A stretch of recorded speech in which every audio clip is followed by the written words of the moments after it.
groups that are vying for authority, groups that are vying for power, will manipulate history the same way they might manipulate the statistics around the claimed efficacy of a medical product. All information is up for being misused as well as used honourably. So I think that's so. In terms of who you said who writes history, well, history is just a body of information that's exploited, mined, and repurposed by groups looking to influence events and to take control of them. You're listening to the Corbett Report. Welcome back, friends. James Corbett here, CorbettReport.com, in a conversation that is being recorded in July of 2023, and I had to think about that because I remembered this month started with a JU, but I forgot which one it was. Anyway, that aside, today I'm very excited to be talking to Mr. Neil Oliver, who I am sure will be familiar to a lot of people in the Corbett Report audience, if only from his deservedly viral monologues that he has been delivering as part of his GB News show for the past couple of years, speaking just plain common sense truth in an authoritative way that I think obviously resonates with a lot of people out there who have been absolutely sick of the blather that passes for political discourse in the establishment media these days. But of course, as I'm sure many other people in the audience know, Neil Oliver did not start in the past couple of years. He has a long and voluminous history, and if you want to know about that, you turn to Wikipedia, of course, which describes Neil Oliver as a Scottish television presenter, archaeologist, historian, and author, which is a fascinating mixture, which I'm sure there's a story behind. But without further ado, let's bring him on. Neil Oliver, thanks for joining us today. Oh, thank you, James. It's lovely. We met, I don't know if the audience know this or needs to know this, we met at a conference in Bath couple of months ago now, and we decided it would be mutually beneficial for us to have a conversation like this. And I'm delighted. With one small hiccup along the road, we've finally collided in this space, and great. It's lovely to take part in another conversation about matters important. It sure is. So let's start on matters maybe important, maybe trivial. I don't know. Let's find out. That biography that I glancingly alluded to there is an interesting one. It's not often that you meet someone who's described as a television presenter / historian / archaeologist / author. How on earth did all of that develop? How did a big television presenter get to these dark corners of the interwebs talking to a conspiracy realist like me? I often wonder who writes these Wikipedia pages. Who is or are the authors of those pieces. And sometimes I do look at it and spot things that aren't right, but I just let the things like what you just read out is fair enough. I always a love of history and English at school. That translated into an archaeology degree at Glasgow University in the second half of the 1980s. I worked as an archaeologist for a few years, couldn't make any money, joined a local newspaper in Scotland and became a trainee, a cub reporter, qualified, worked in newspapers and journalism for a few years. And then all sorts of things started to happen because I was never I'm a bit of a butterfly. I was never an academic. I was never going to be pulled into the academic world. So I was just dodging about, trying to make a living, really. And with my sort of journalistic sensibilities, I became aware in the mid-90s of the internet. And, well, long story short, I ended up being part of the team building Britain's third website, as it was then in about 93, 94, bt.com, British Telecom. And it was the Royal Bank of Scotland and Tesco Supermarket in the UK that had websites, and British Telecom built one as well. And as a journalist, I had just been fascinated. I mean, to you and me, or to the 90s doesn't feel terribly long ago, but it was that long ago that the internet was this terra incognita. And I got in amongst all of that, maintained, though, at the same time, my interests in archaeology. And I kept on being involved in archaeological projects, one of which turned into television. I was part of a team excavating a battlefield in South Africa, a Victorian battlefield. Came to the attention of television. turned into a television series for the BBC, the British Broadcasting Corporation, that ran for a little while. And from that point on, which was in the early 2000s, I've been involved and dodging about in the world of documentary history, archaeology, television, filmmaking. And then, then we came to the COVID debacle.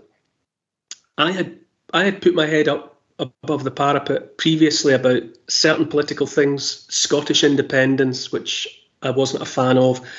So that had brought me into kind of a political crosshairs. Then when the lockdowns started, I spoke out on talk radio about what a disaster I increasingly felt that was going to be.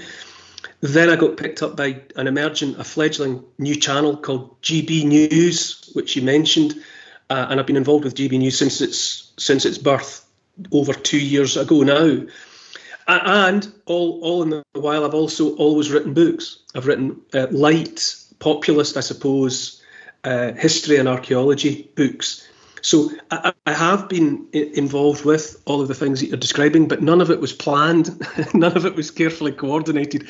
It's just been a product of dodging about. You're trying to make a living and at the same time following subjects of interest to me. That I understand that completely, because that's exactly how I ended up here doing this. It's just, well, it just kind of happened and it made sense and it brings all of the things I like together. So why don't we talk about that subject that is near and dear to your heart and mine, and I think probably a lot of people who are watching this this conversation right now, which is history.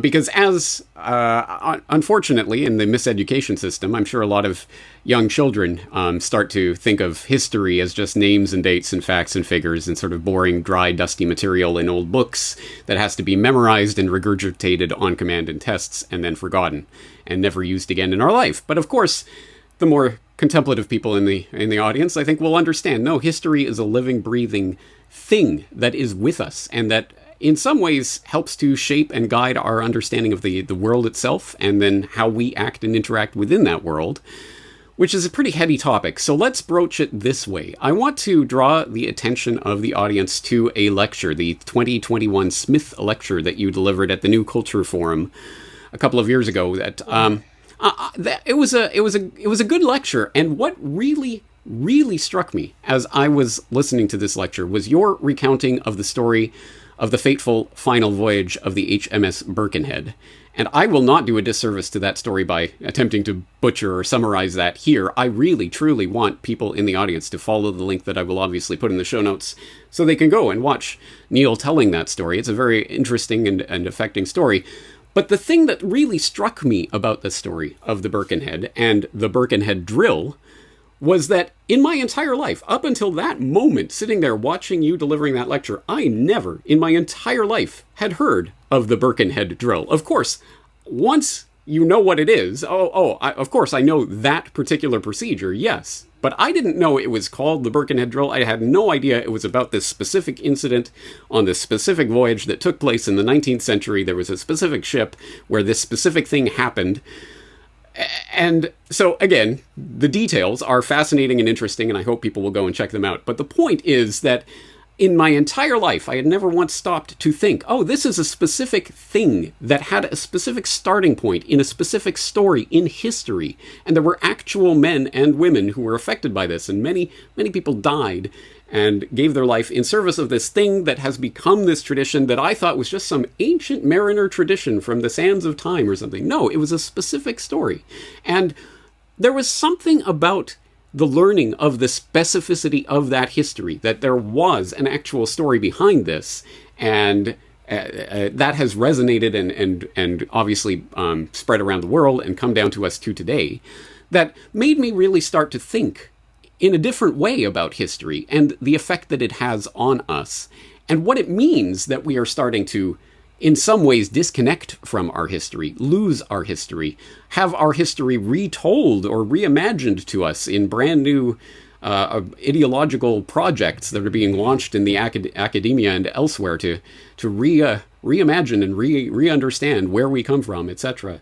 And I guess this just sort of brings up the broader question of history as story. And I think this is obviously, in some way, this is what appeals, I think, probably probably to you, definitely to me, about this entire narrative is that history as a story is something that is shaped by different generations, understood and imagined by different generations in different ways, and that shapes that culture that comes around the story of history. I really want to start with a very specific question for you, but first, let's start with just broaching this subject in general. History as story, and how stories are shaped by different generations, and what that says about those cultures. That's a lot to talk about, but I just want to put that out on the table and start the conversation from there. Neil, I'll turn the microphone over to you. I have always appreciated history as story. You mentioned in that Wikipedia page that I'm, routinely described as a historian, but in these troubled days of experts and non-experts that we all learned to understand ourselves as, I don't have a degree in history, and I've never claimed to be a historian. I am an archaeologist who loves history because the two run parallel to one another as far as I'm concerned. The one's embedded in the other. So because I'm not an expert, I'm able to come at history as a child, really, still to this day. I just love the stories and the storytelling of it.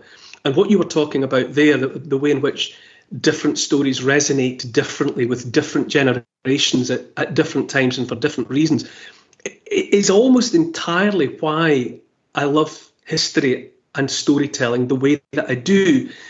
The event that you're alluding to, the HMS Birkenhead, and from it the Birkenhead drill, that's women and children first, that we've all heard of. When a ship starts to sink, the cry goes out, women and children first. Well, it first happened spontaneously on the HMS Birkenhead, a ship that was sinking with insufficient lifeboats.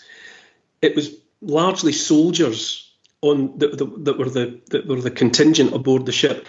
Their wives and children, some of their wives and children were there, and the priority was given to those wives and children in whom all of those people were invested. And so what we call women and children first is properly described as the Birkenhead drill. And up until that point, when ships got into disaster, the cry was sauve qui peut, save yourselves if you can, every man for himself. But uniquely, aboard the Birkenhead, a different path was taken, and it changed maritime history. But there are many reasons why I love that story, but partly it's because we tell stories sometimes to give maybe each other, and maybe more importantly, the next generation coming through, something to aspire to. We can use storytelling to offer up what might be the best of our nature. So exactly what unfolded aboard the Birkenhead, like all history, will to some extent now be enfolded in myth and legend.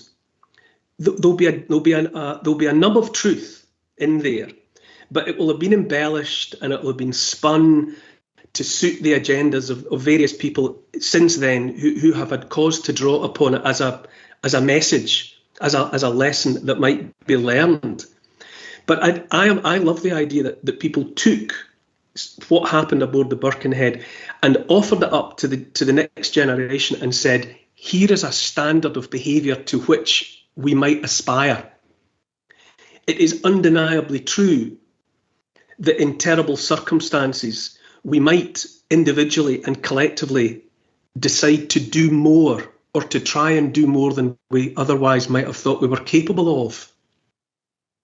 It's history as inspiration.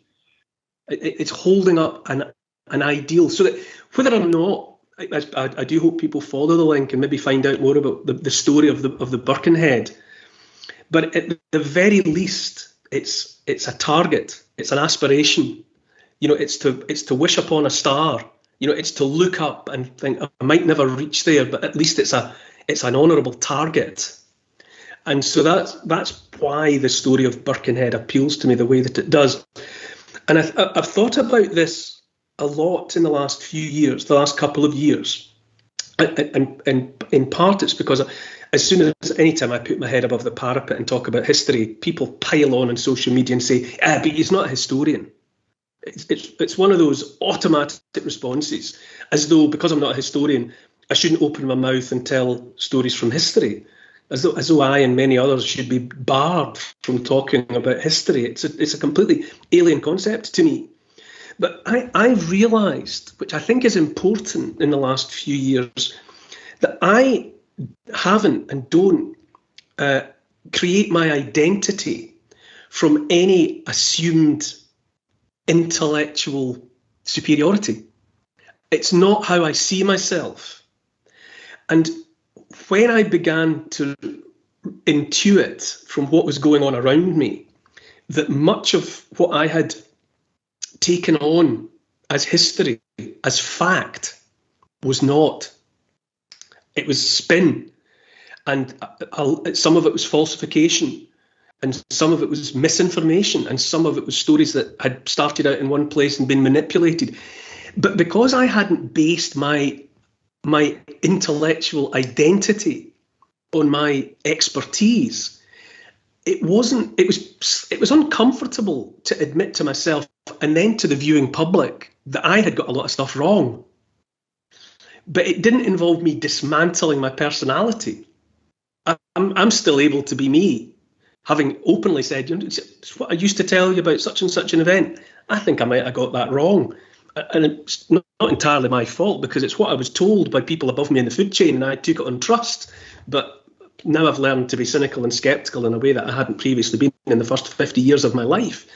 But I feel that there are a lot of people, well, history is just one discipline, in the field of science, let's say, who, in order to open the door, to let in the possibility that you've been had, that you swallowed a narrative, that you took on faith and on trust, that which you ought to have questioned more diligently, that is a new.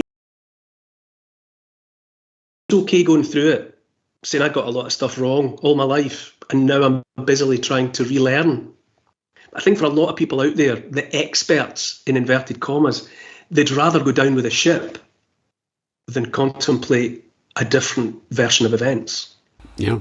Yeah, absolutely right. And go down with the ship. What an interesting analogy. But yeah, so the story, the idea of story propagating and bringing out the best or potentially the worst in humanity, depending how that story propagates, is, for example, with the story of the Birkenhead and how that story propagated, as you note, for example, in your lecture, when the then King of Prussia, the coming German Emperor, Frederick Wilhelm, heard about this, he decided to institute it as this will be the new standard for our Navy. This is the way it should be, because he was so affected by that story. Again, that speaks, I think, to the fact that, yes, these types of stories can resonate, can change and shape people's understanding of the world and their perceptions and how they act in the world. But, of course, that can be done for the greatest and noblest intentions and means, and it can also be used cynically to essentially enable evil.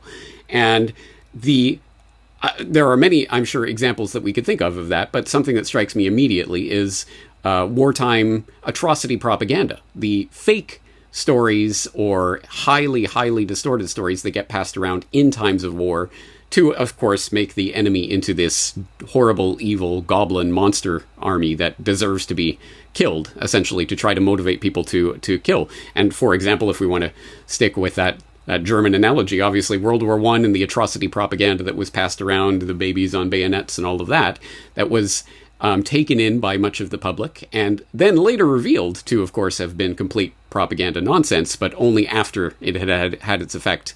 For example, in World War I, we can think of the ways that our understanding of the 20th century has been shaped by all sorts of narratives about the good guys doing the right things for the right reasons. And don't worry, guys, Churchill was a wonderful man. Just don't look at this or that or this or the other thing that he did, etc., etc.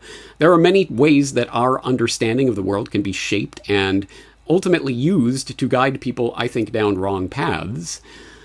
So I guess that really brings up the question of who is determining this story? If history is a story, who gets to write it and under what circumstances?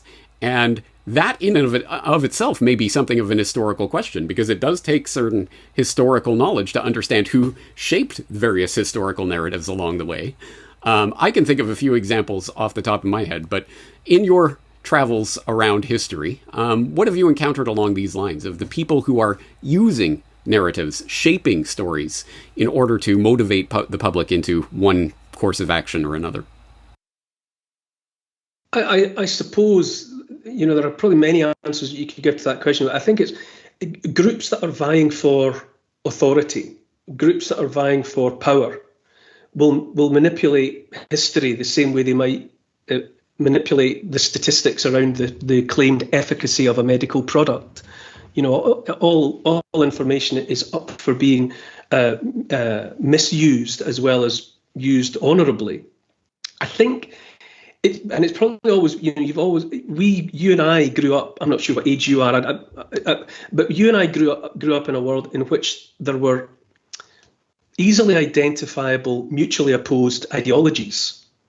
We certainly I grew up, now let's leave the authenticity and the veracity to one side, but I grew up thinking that left was left and right was right, left wing and right wing. And I thought they were two clearly defined disparate groups. And that each group was using history slightly differently in order to further its agenda.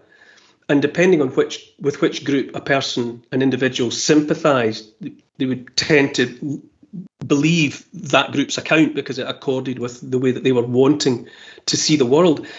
My suspicion, and now I say I'm learning as I go these few years, and so I don't know if I'm just very late in the game and catching up with something that's always been the case.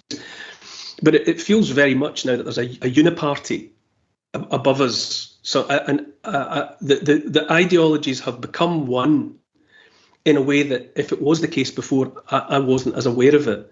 But I certainly now, I just put my hands up and say, I now think that, say in the case of in Britain, there's no meaningful difference between Conservatives and Labour.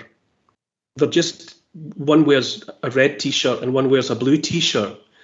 But I don't see any meaningful difference between those two ideologies anymore.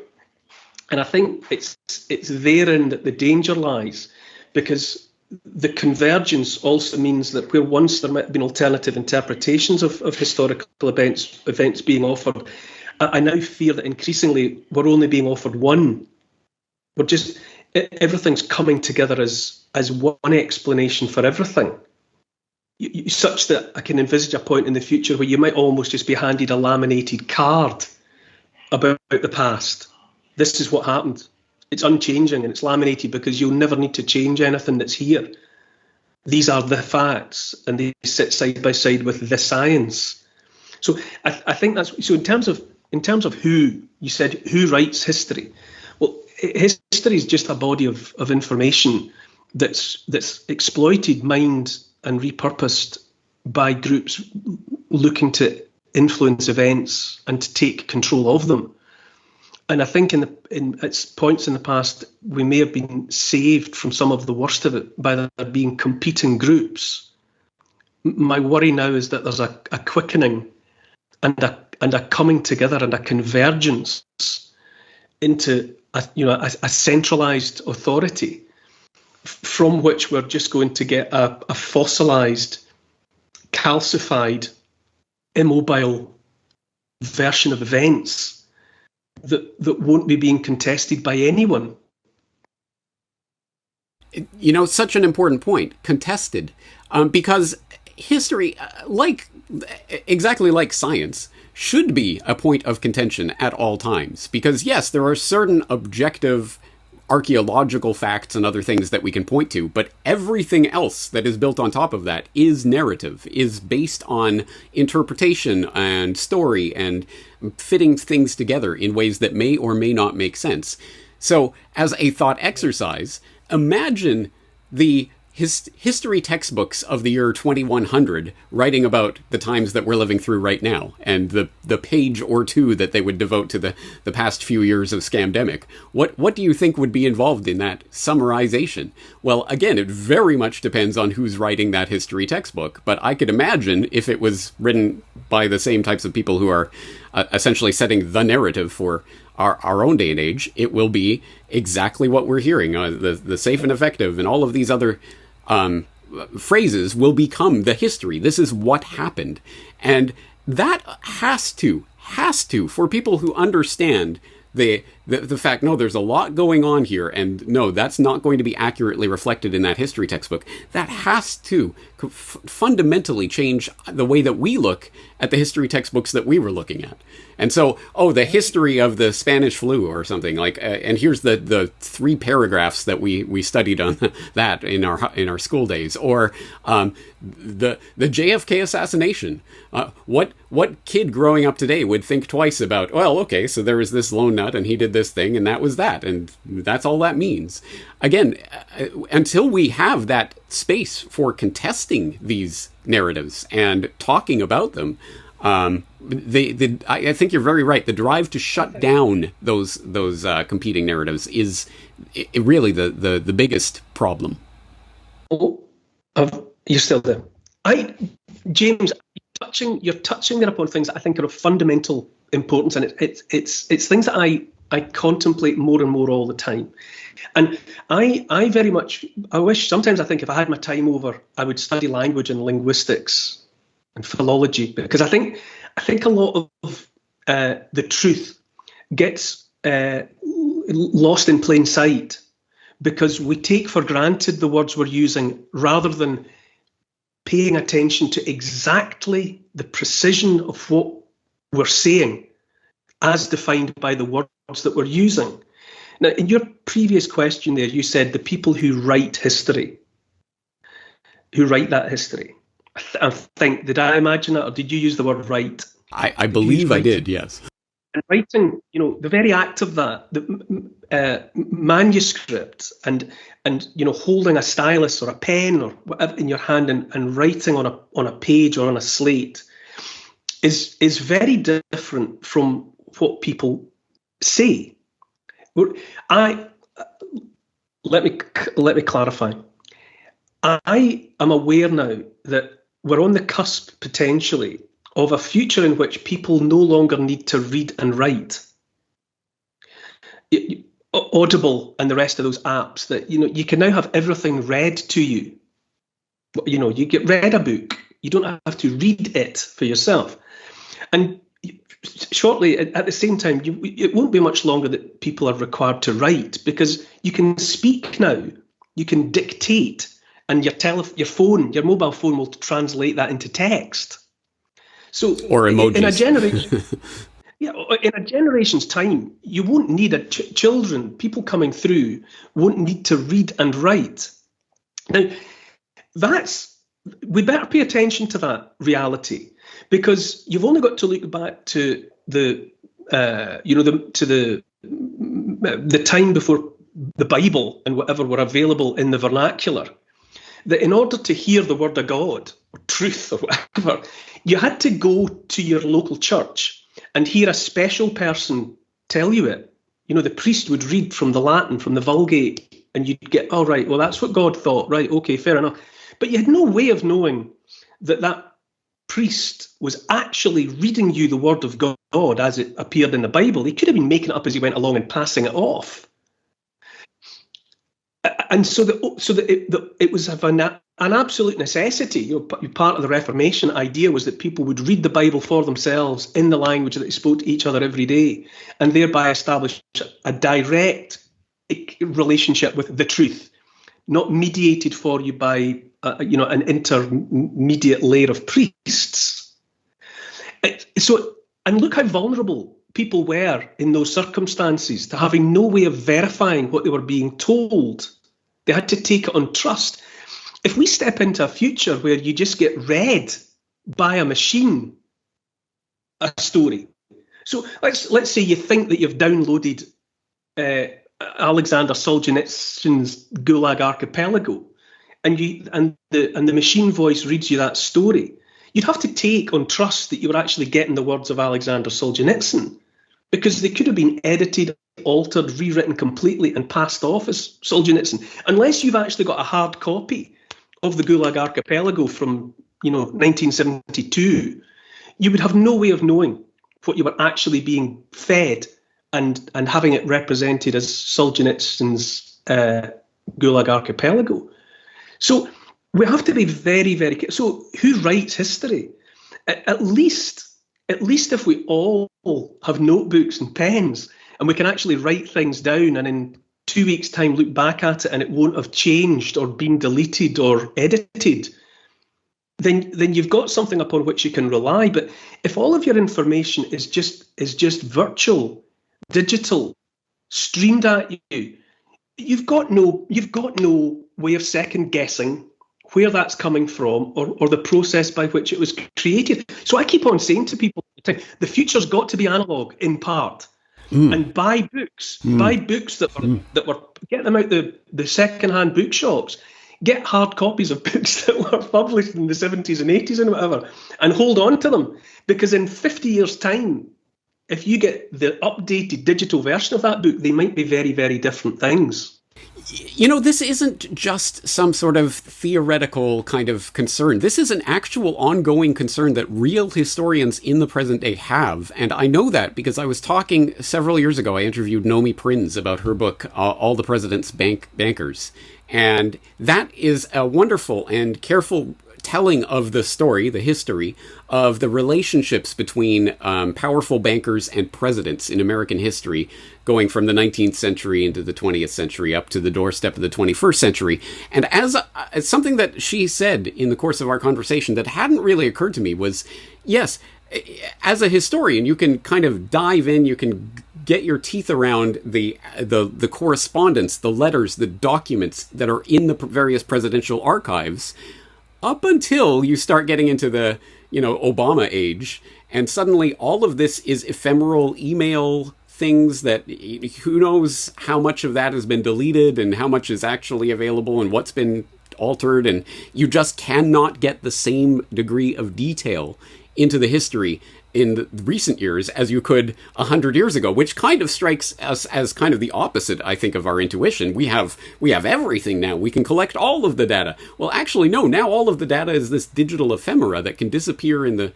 fart of the digital wind. There's a real question here about how we actually preserve the history of what we are experiencing right now. More and more people are operating on platforms like whatever, Signal and so on, that they've got it's a timer running on them. So the thing that they said yesterday just disappears. Or does it? I mean, maybe it gets permanently logged. The NSA has a copy, don't worry. But it appears, so you can't even look back necessarily at you talk about an email thread, that was maybe a conversation back and forth between you and one or more other people going back years. But if people just opt for saying, well, I'm going to only let my stuff exist for 24 hours and then it'll be gone, then we're going to live like goldfish in a bowl. Our attention span will be just only what we read this morning. And by tonight it's gone. Tonight it's gone, and tomorrow's a new day. And, and all the facts will be different then. Yeah. And I guess the other thing that strikes me is, in some ways, it's comforting to think there is still the question of who will be writing the history textbooks of the future. As you say, well, what do we even mean by writing? I mean, will there be writing in the future? But also the question of who, as opposed to what.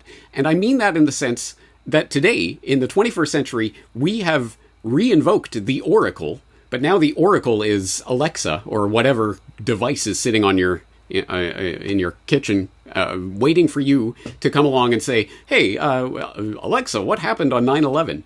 And it will tell you in 3 sentences, there were some 19 men with box cutters armed by a man and dialysis in a cave halfway around the world. And okay, so that's it. And that will be people's access to this vast sum of all of human history will be instantaneous.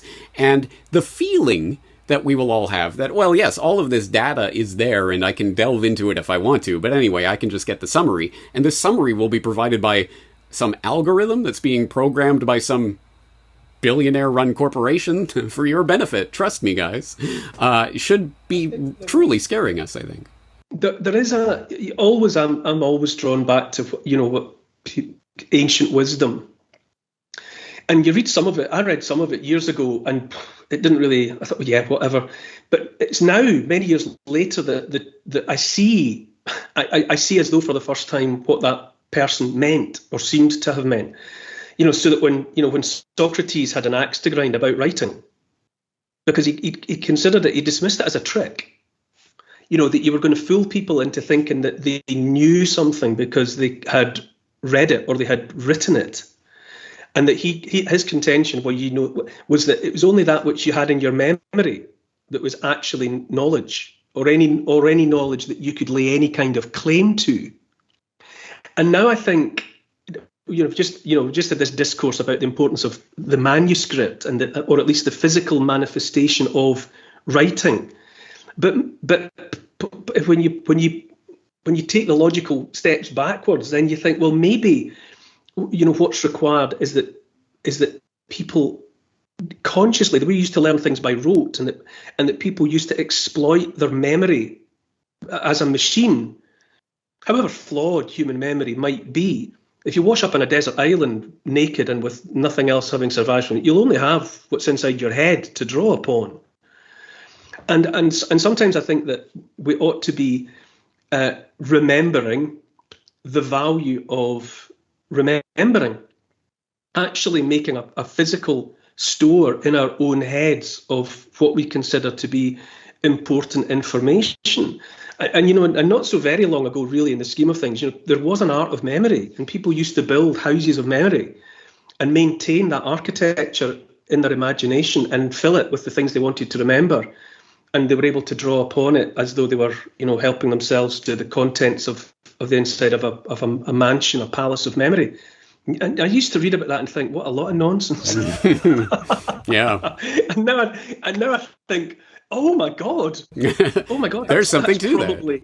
There's definitely something to that. And late in the day, I'm trying to build my own little bungalow of memory. Yeah. With not much upstairs.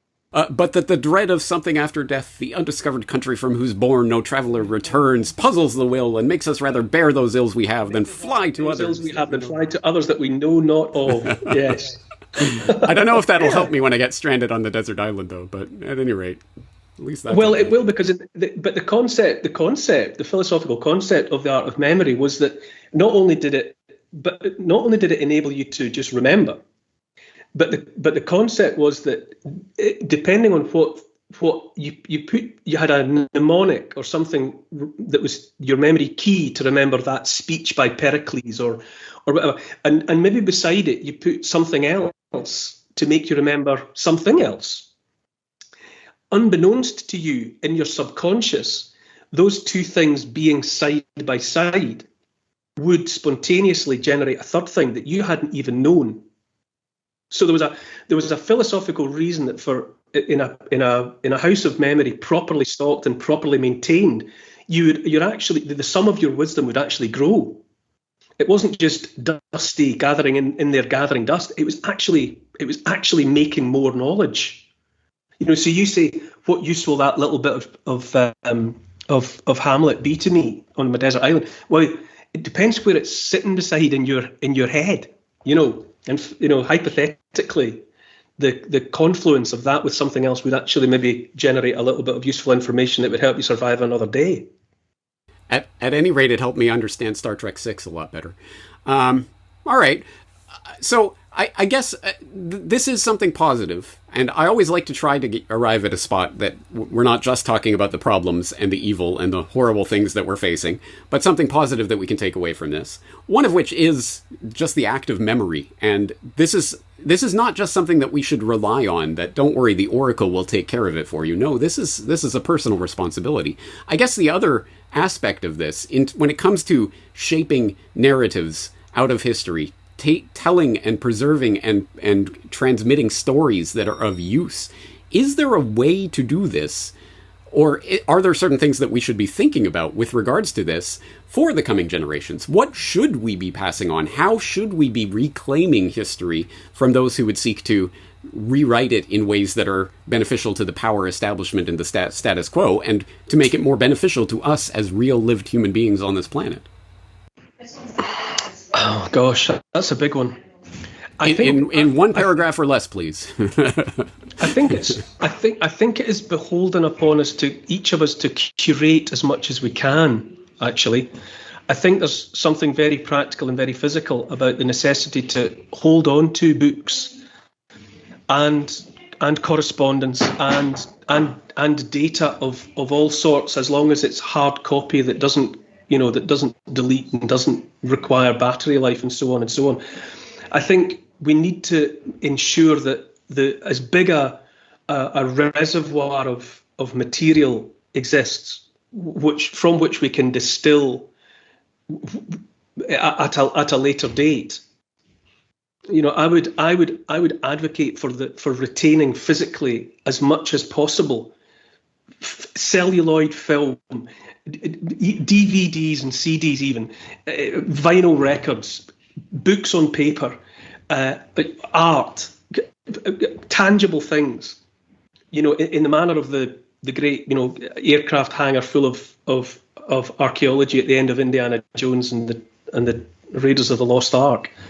I think we need a repository of as much material as we can, rather than giving into the temptation to distill down at this point and say that which we have distilled now is the only liquor we will ever want from that greater quantity.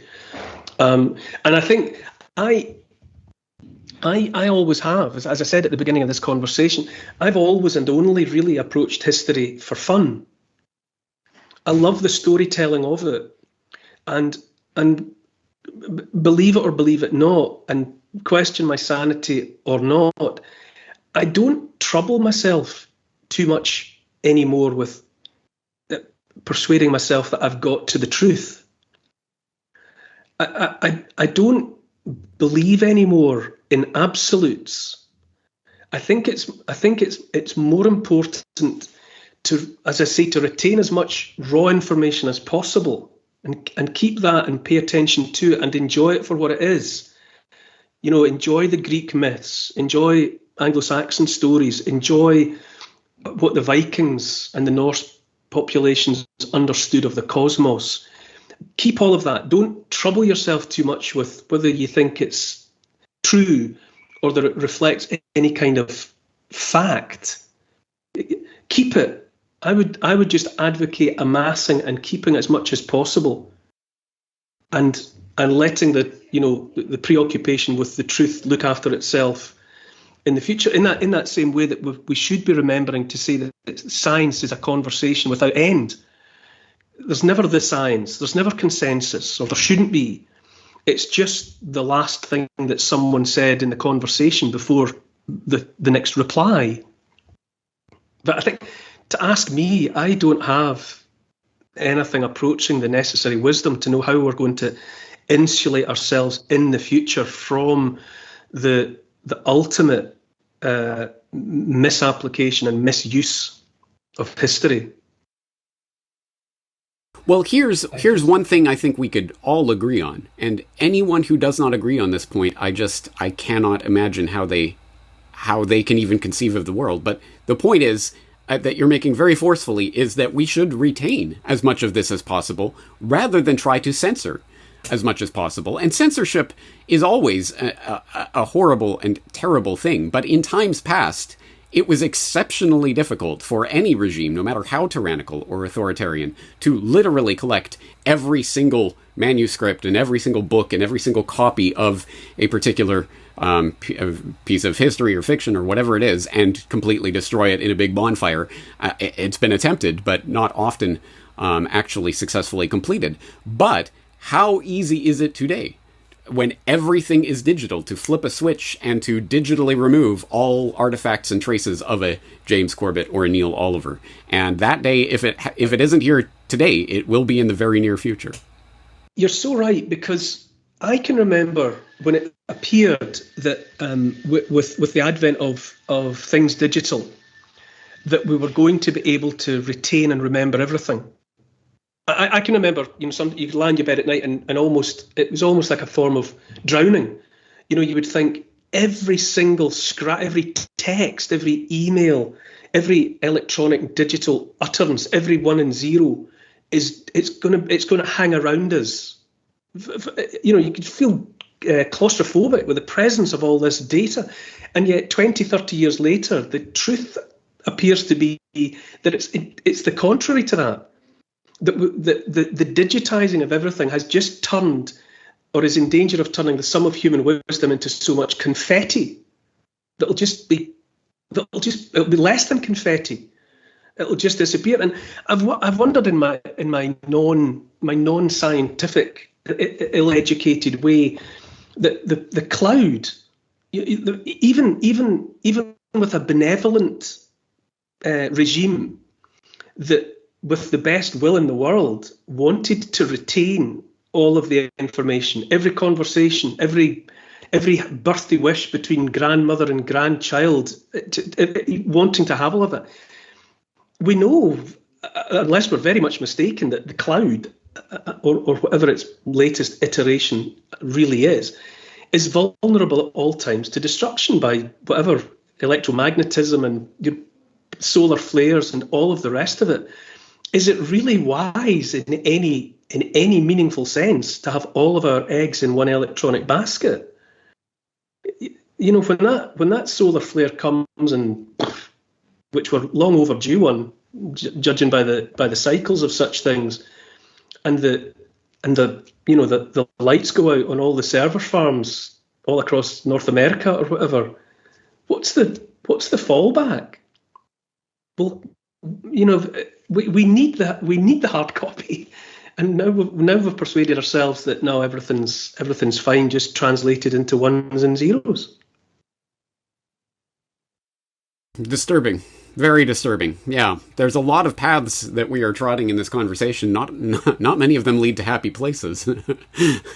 I guess to me, I think the thing that really appeals about history is what it says to us in the present and the way it shapes our future. Because again, the way that we understand, conceptualize ourselves, our place in history, is the way that we will act, which will influence the types of things we bring into this world. So, do you have a positive picture of where humanity will be 10, 20, 100 years from now? Or is it unfailingly doom-laden? If we remember where we've been, we'll be all right. The principle of dead reckoning as navigation, where you know where you are because you've remembered and paid attention to where you've been. I think there's a in terms of history and in terms of the human understanding, as long as we apply a version of dead reckoning, then we'll be all right. And if we don't apply a version of dead reckoning, then we will be lost in the trackless ocean of time, and we will be utterly vulnerable to the vicissitudes and to the motivations of people who may or may not have any of our interests at heart. But I think in terms of being positive, it's always and only about individual responsibility. Individually and collectively, if we pay attention to the necessity to retain an understanding of where we came from, how we got from yesterday to today, then we will be all right. We will be able to take the next step forward with dead reckoning because we will know exactly where we came from. I think that, I'm looking, I've got a couple of podcasts of my own that are, and what I try, the conceit of them is that I say that, we can always look back at the recent past or the dim and distant past, because there being nothing new under the sun, whatever we find ourselves, whatever befalls us, whatever trouble we find ourselves in, the ancestors have at some point been in a version of the same predicament. And if they survived it, and how they survived it, and how they came to terms with it and conceptualized it and so on, we can draw upon that, these sources. And I think I genuinely find there's something very uplifting in doing that. what we're going through at the moment, what seems to be an attempt to centralise power. It's been tried many times before, and the technological capacity has never been there, and it is now. But we know whence that desire comes. It's not a new desire for the few to want to dominate every aspect of the lives of the many. And I was looking at, funnily enough, there was a little news story that's arisen in, if you read the sort of things that I read, up on Shetland, in that archipelago, there's a skyport being built, from which in the not too far in the future, rockets will be launched. Right, it's going to be the first rocket launching facility in the British Isles, in the British archipelago. And in that way of things, archaeologists were brought in to have a look at the site. It being Shetland, it tends to be rich in archaeology. They were brought in just to look at what was there before it got damaged by the construction work. And the archaeologists have found that it was a site of Bronze Age cremation and burial of cremated human remains. So the poetry of that speaks to me. That means that where 4,000 years ago our ancestors launched the spirits of their dead into infinity, in the 21st century, others are building rockets to fire into space. And I find there's something lyrical about that both of those aspirations to ad astra have ended up sitting one on top of the other.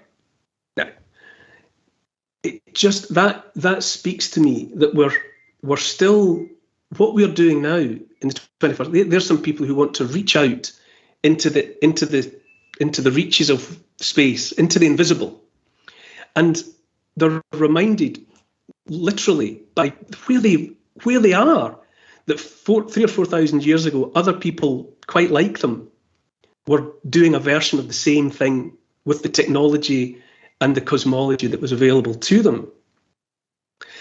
And so I think that whatever we look out at in terms of the present, and whatever future it is that we're frightened of, a version of it's happened before, and a version of us survived it, else we wouldn't be here.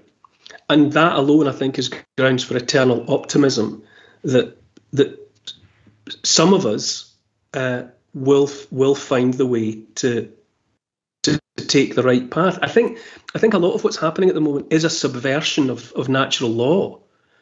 I think it fuels. I think myself, and I think a lot of people have had an actual physiological response to a lot of what's going on at the moment.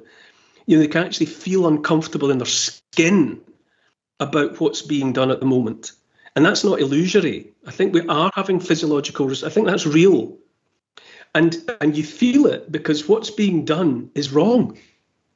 It's just wrong. It's not left or right. It's not conservative or Labour or socialist or capitalist. It's wrong. And we can feel it. And because so many people feel it, it will right itself. Mm. It's in the natural order of things. I think the universe seeks equilibrium, and I think a lot of what's going on at the moment is a subversion of that. And history shows that the natural order of things has been subverted, or an attempt has been made in the past, and that which is being held under the surface of the water eventually bobs up again because it's where it belongs. I suppose those reflections make me think about The Winding Stair of Yeats, or Finnegan's Wake, Joyce being influenced by Giambattista Vico and cyclical theories of history. And we keep coming back to the same spot, perhaps because there is something in our nature that keeps bringing us back to the same spot, but in a slightly different way. But perhaps that gets a little too literary, geeky. But the other thing that I reflect on with regards to what you just said there is that I've never thought of it in this way before, but I suppose something that has kept me grounded in the work that I do and in the opposition of basically 99% of the world is my understanding that the all of the rhetoric and all of the name calling that they want to put on top of people who are looking at conspiracy reality is truly rendered ridiculous by my dead reckoning, and I'm sure the dead reckoning of many other people, that, if I look throughout history, I see the history of oligarchs trying to wield as much power over people as possible, over as many people as possible. And the idea that that's happening in our day and age, whoa, that's crazy. No, it's just what happens in every generation, and it's happening in our generation as well. So that keeps me grounded in an understanding of where we are and where we're heading. People often get gulled by the notion that things can be too big to fail. But I think things always get so big that they always fail. And I think what history also shows, to some extent, is that the bigger things get, the faster they fall apart. Rome held itself together for 500 years. Highs and lows, but it maintained an integrity. And then you fast forward to the Soviet Union, which only lasted a lifetime, and fell apart under the weight of its own inhumanity. And you look at an edifice like the European Union, which is fragmenting without a shadow of a doubt. Too many disparate parts. It's fracturing. The United States of America, the most powerful together, entity you might say that there has maybe ever been, looks like it's falling into civil war, or you could certainly suggest it might be. And so I think that and all of those things were limited by the technologies that set them in train. And now we've got this centralizing one world, new world order that's attempting to be everywhere, to be everything everywhere all at once, to name check the Oscar-winning movie. And so history would seem to suggest that something that big that's grown so fast, like the ultimate puffball fungus, will fall apart even faster under its own weight. So it's at the moment, it looks like it might be the most terrifying entity and edifice ever. Well, it might be, but I don't think it'll last. But then again, the collapse of the Roman Empire wasn't good for the vast number of humanity, so I don't imagine that the collapse of the Great Reset will be anything to celebrate. It depends on your point of view, I suppose. Well, whether you think it was a good thing or not, and that is something that I very much worry about at the moment, the swinging pendulum, because the pendulum at the moment has been pushed into such a weird and extreme, illogical, anti-human place that when it swings back, it's gonna, it's got a hell of a long way to come. So that does worry me. Genuinely, I think that you might think you want an end of all of this, but as you say, when the pendulum swings back, it'll take a lot of us with it, whether we deserve it or not. Yeah. And the other thing that humbles me is to think, for example, the American Revolution, for all of its own faults, at any rate, assembled some of the brightest minds of that generation, at any rate, who were very learned people who genuinely studied history and really, truly thought and argued and debated in very articulate ways about the history of, say, the Roman Republic and other examples throughout history of how do we set up something that will, given flawed human nature and the way that things will go, how can we set this up in a way that will perhaps last as long as something like a Roman Empire, but not devolve into an empire? It will be a republic. It will maintain. And they tried their level best and certainly did not succeed in that, given the way that history played out. And I think, well, if we were in that position today of trying to set up some sort of system that would be able to go for hundreds of years, it's a humbling thing to think, well, who in our generation would be of that caliber and that understanding of history, who would be able to truly put those pieces together in a way that would last? It's I'm not sure I'm hopeful.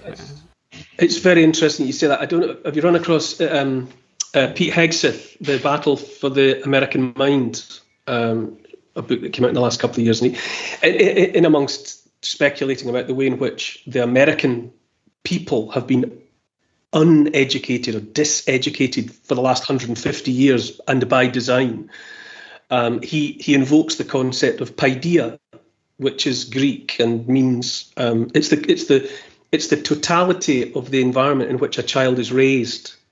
Like the water in which a fish lives in an aquarium. The child is unaware of the water because it's just there all the time, but it's affecting every aspect of the child's being. And so the paideia is the reflection of the culture and the history and the cosmology and the faith or not of the people, and the child is shaped by all of that paideia. And he in the book he unpicks the idea that the people were there was a realization that a very well educated, deep thinking population was hard to govern.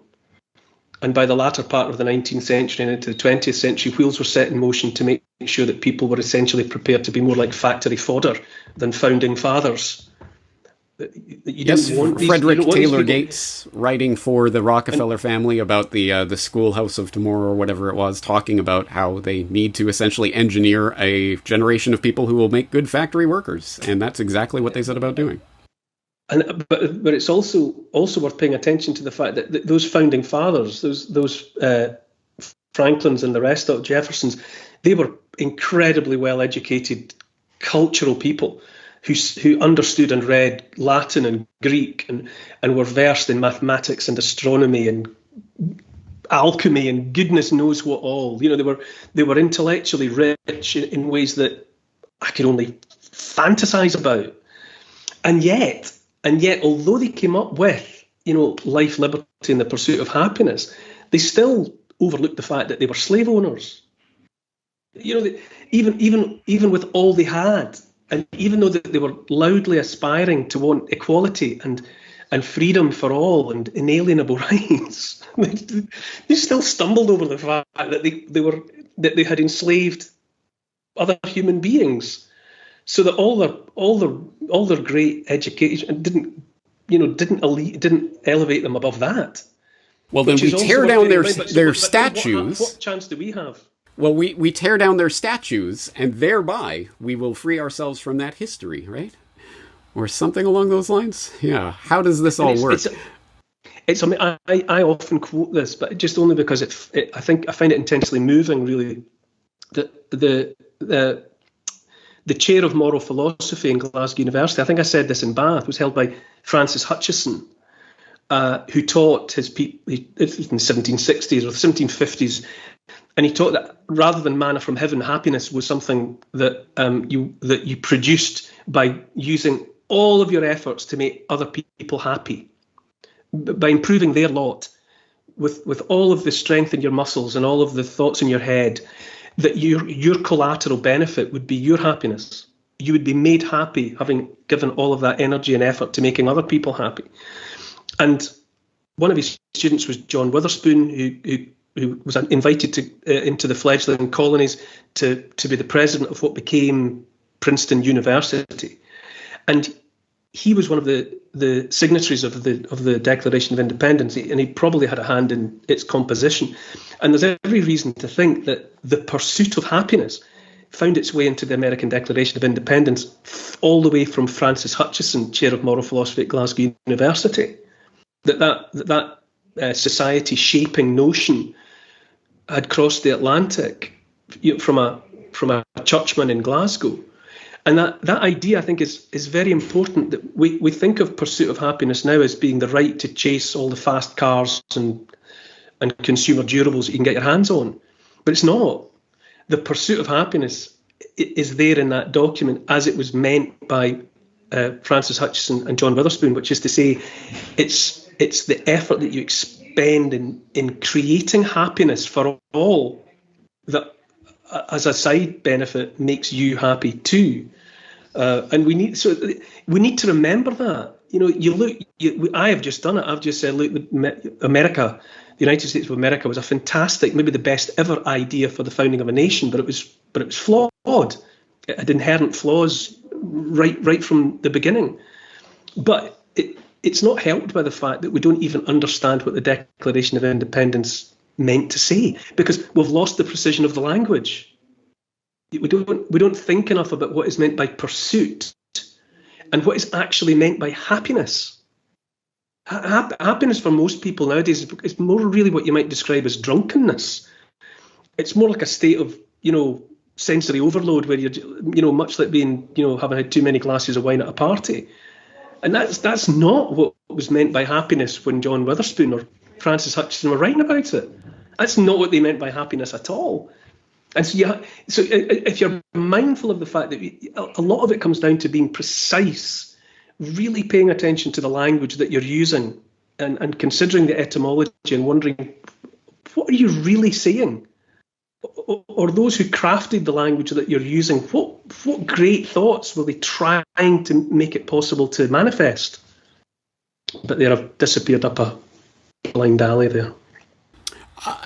But there's a lot of incredibly important points in there, and I think you gesture to something that's of fundamental importance, which is the sort of the engineering out of the understanding of the language and of the history and the specific context of these ideas. That I think, again, is part of a demonstrable actual plan that was put into place, not only through the miseducation system and the adoption of the Prussian education system in America, in Japan, where I am, elsewhere around the world, but also as Norman Dodd, the head researcher of the Reese Commission back in the 1950s, examining the tax-exempt foundations and their board meeting minutes and other things that he was uncovering that showed that the Carnegies and the Fords and the Rockefellers self-consciously chose to go into the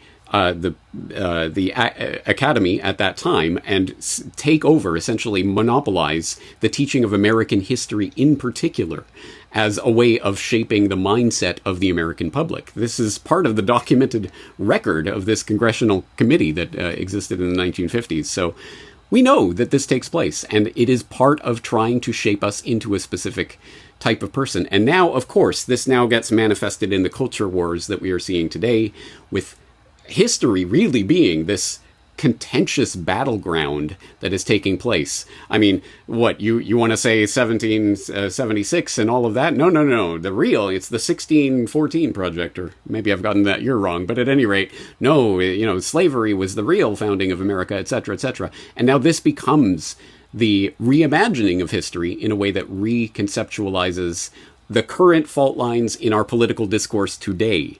And again, this is why it keeps coming back to history as story, and the way that we tell these stories is the way that we see ourselves in this world.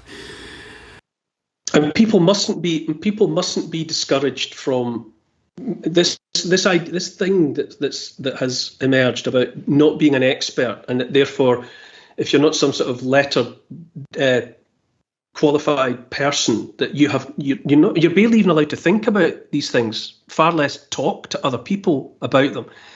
People mustn't be persuaded to think like that and to think about themselves in that way. When you look back to something like the leaps forward that were taken during the Industrial Revolution in Britain, most of it was done by, amateurs. It wasn't lettered scientists making all these leaps forward with developing steam technology and the rest of it. It was guys having a go in the equivalent of their garages and garden sheds that took the steps forward, that created and enabled the Industrial Revolution, which then reshaped the destiny of the planet. And that we're now being encouraged that, if you're not one of us, if you're not part of the academy and you don't have the qualifications that we oversee, then you have no contribution to make. People must not be persuaded to think like that. And something like history, I feel very strongly as a dilettante enthusiast, that everything that history has meant to me has not come because I was pursuing letters after my name or anything else. I just was thrilled by and inspired by the stories. And I continue to be inspired and thrilled by the fact that what I thought I understood 10 years ago turns out to be completely wrong. As it has unfolded, that's not a problem for me. I find that a very exciting prospect, that I am now learning all over again, and I've opened up to the possibility that you know that the world can be read and understood in a very different way. Well, Neil, I think from the Birkenhead drill to the idea of dead reckoning on the seas of history, I think we've had a very maritime, metaphor-rich conversation today. So I think we'll probably wrap it up here. But before we go, tell people about your work, what it is you do, how people can access it. Oh, well, I suppose nowadays I consider myself to be a writer as much as anything else. I've got a lot of books out there. My most recent was The Story of the World in 100 Moments, published by Transworld. I've got another book coming out in October it's basically about ghosts and ghost stories and why we need them, why we've told each other ghost stories for thousands of years, all the way back to the Epic of Gilgamesh. I have a couple of podcasts that I make with a very good friend of mine. One's called The Story of the World in 100. The podcast, that's the book. The podcast is My Love Letter to the World, and there's another one called My Love Letter to the British Isles, Neil Oliver's Love Letter to the British Isles. I have a chat show, current affairs show on GB News on Saturday evenings, and I think that about describes me. You'll find me out there. There's a whole load of stuff out there on YouTube and all the usual platforms.